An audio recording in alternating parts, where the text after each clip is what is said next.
안녕하세요. 뉴스반장입니다. 국민 여러분, 지금 우리는 나라 안팎으로 여러 가지 어려움을 겪고 있습니다. 우리 국민의 삶과 대한민국의 미래가 좌우될 수 있는 중대한 과제들이 산적해 있습니다. 국민적인 통합이 매우 절실한 때입니다. 이념과 세대, 지역과 계층 간의 갈등을 넘어서지 못하면 지금의 위기를 극복하기 어려우며 대한민국의 지속 가능한 성장도 불가능할 것입니다. 제주 4.3 정신은 지금 우리에게 무엇보다 중요한 화합과 상생의 가르침을 주고 있습니다. 민간 희생자뿐만 아니라 군인과 경찰 희생자를 함께 추모하는 제주 영모원의 위령비에 화해와 포용의 정신이 새겨져 있습니다. 모두가 희생자이기에 모두가 용서한다는 뜻으로 모두가 함께 이 빗돌을 세우나니 죽은 이는 부디 눈을 감고 산자들은 서로 손을 잡아라고 하셨습니다. 제주도민 여러분은 이러한 정신으로 지금처럼 평화롭고 아름다운 제주를 이루셨습니다.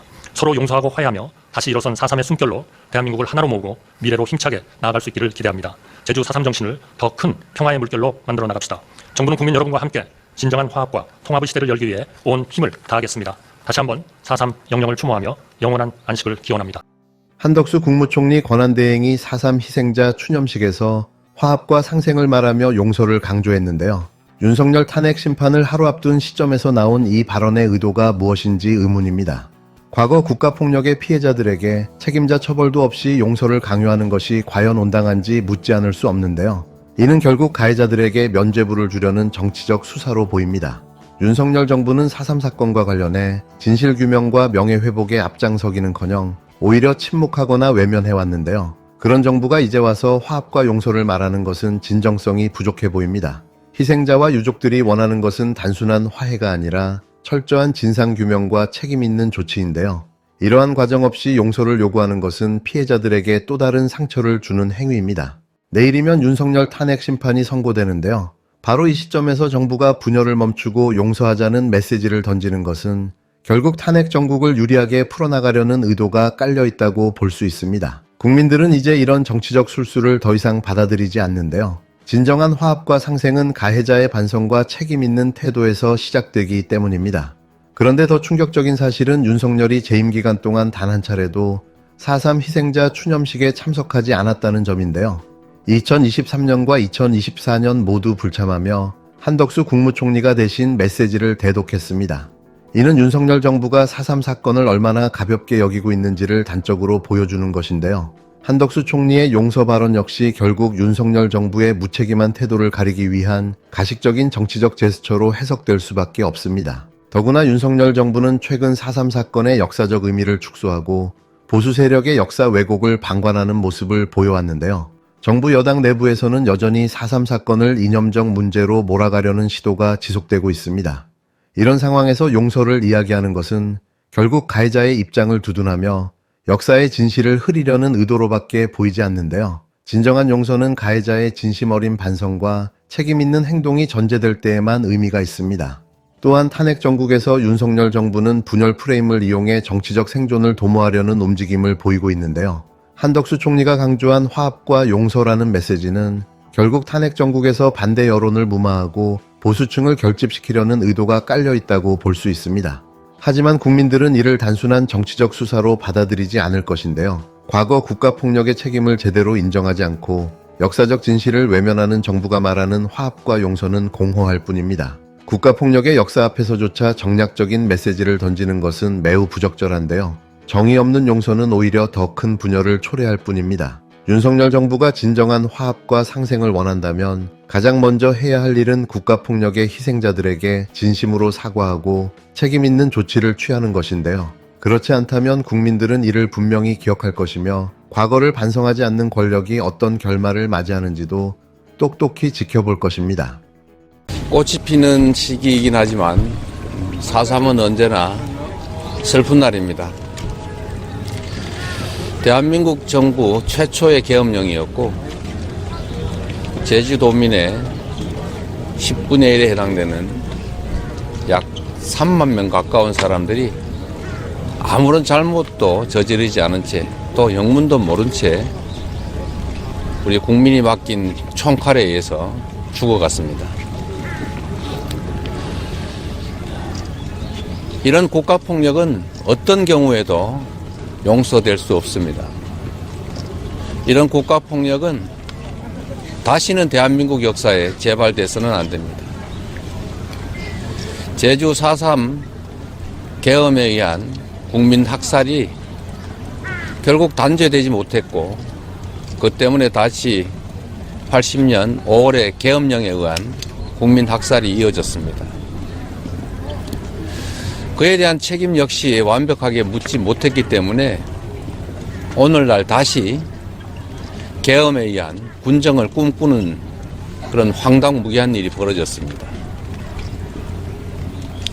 국민 여러분께서도 보셨겠지만 12.3 친위 군사 쿠데타 계획에는 약 5,000명에서 10,000명의 국민을 학살하려던 계획이 들어 있습니다.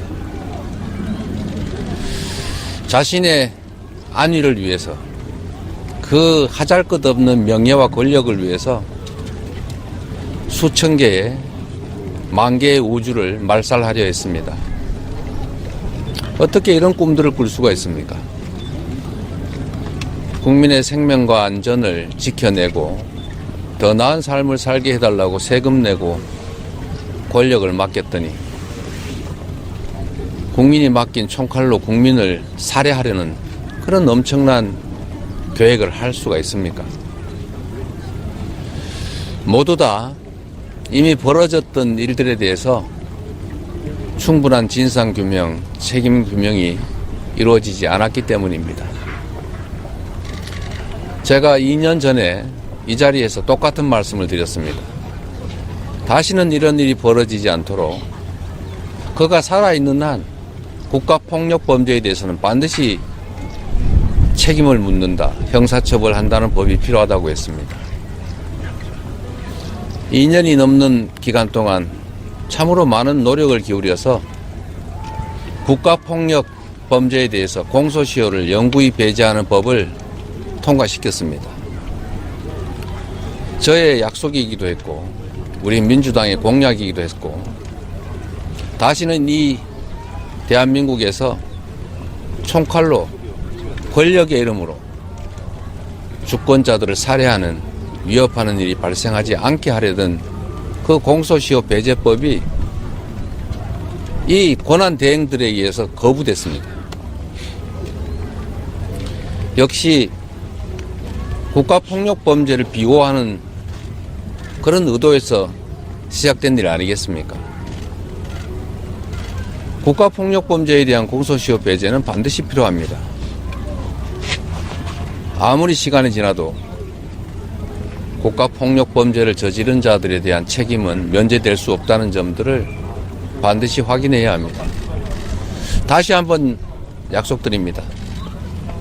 저나 우리 더불어민주당은 지금 대통령 권한 대행에 의해서 거부된 국가폭력범죄 시효 배제에 관한 법을 반드시 재의결하거나, 또 내란 동조 세력 국민의힘에 의해서 거부된다면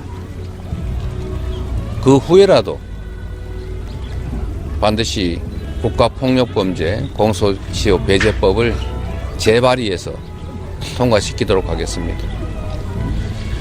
다시는 가족을 잃고 고통 속에 몸부림치는 이런 영상을 보지 않게 되길 바랍니다. 국가는 국민을 위해 존재하고 국가가 곧 국민입니다. 이런 가운데 내란 수구의 윤석열이 자신의 탄핵 심판 선고일에 출석하지 않기로 결정했는데요. 이 선택이 가지는 의미가 결코 가볍지 않습니다. 마치 자신의 운명의 날인 걸 직감이라도 한 듯 계속 뜸만 들이던 헌재 출석에 대해 안 간다는 입장을 분명히 했는데요. 가봐야 좋을 일이 없는 거죠. 윤석열의 출석 여부는 탄핵 심판의 중요한 관심사였는데요. 과거 노무현 전 대통령과 박근혜는 선고일은 물론 심판 내내 헌법재판소에 한 번도 출석하지 않았습니다. 노 전 대통령은 대통령이 출석하면 탄핵 심판이 정치 공방으로 흐를 수 있다고 불출석 이유를 밝혔는데요. 박근혜는 따로 이유를 밝히지 않은 차에 17차례 변론 동안 한 번도 모습을 드러내지 않았습니다. 그런데 윤석열은 이미 8차례 헌재 심판에 출석해 156분 동안 발언하며 자신을 변론해왔는데요. 당시에도 하루 전날 갑작스럽게 출석 의사를 밝혔습니다. 하지만 이번 선고일에는 불출석을 선택한 건데요. 그 이유가 뭘까요?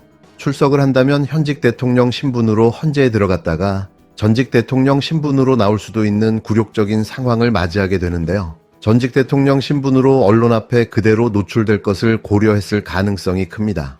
선고 후 그가 보일 모습이 어떤 파장을 불러올지 충분히 예상되는데요.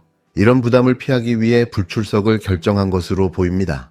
이 모든 상황에서 우리가 주목해야 할 점은 윤석열의 극단적인 갈라치기 행보와 선동 전략인데요. 그는 이미 여러 차례 정치적 메시지를 던지며 여론을 분열시키고 극렬 지지층을 이용해 국론을 혼란스럽게 만들고 있습니다. 국민을 하나로 모으기보다 나누고 갈라놓으려는 모습은 그 어떤 정치 세력보다도 위험한 행보인데요. 이는 결국 더 큰 사회적 혼란과 정치적 위기를 초래할 것입니다. 윤석열은 헌법과 법치를 지키겠다고 말해왔는데요. 그가 실제로 해온 일은 정반대입니다. 헌재 선고 결과를 자신에게 유리한 방향으로 몰아가려 하며 법과 정치의 경계를 넘나들고 있는데요.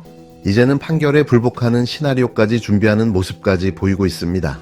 이는 전형적인 법치 파괴 행위이자 민주주의에 대한 정면 도전입니다. 그가 선택할 길은 분명합니다. 헌법재판소의 판결을 존중하고 자신이 저지른 일에 대한 책임을 받아들이는 것인데요. 그렇지 않다면 그의 정치적 미래는 끝없는 추락을 피할 수 없을 것입니다. 국민들은 지켜보고 있습니다. 윤석열의 마지막 선택이 무엇일지를 말이죠.